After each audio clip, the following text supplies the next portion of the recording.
guess I really started riding steady probably about 4 years ago. It's become my pretty much everyday transportation, just like being out there. As many people will say, it's a little bit of freedom. You know, you feel like you're away from everything. If you want to get away, you walk out the door, hop on, put it in the wind, and you forget everything else.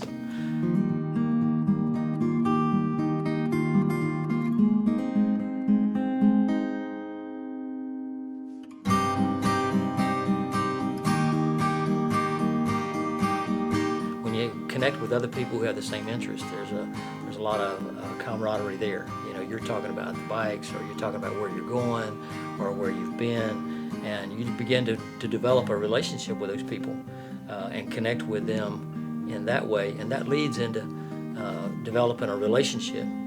That relationship deepens, and you form, you know, a real bond with people.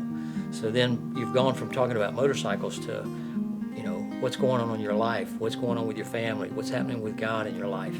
You know, where do you go to church? Because it becomes a hook to catch other, you know, bikers and people that you meet. You know, what you riding, kind of thing. And you start talking about your motorcycle, and then you invite them to come and fellowship with you at your church.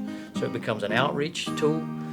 The main thing is developing, as the word is, that connection. You connect with people, you start that relationship, then you can begin to minister to each other, you know, through it.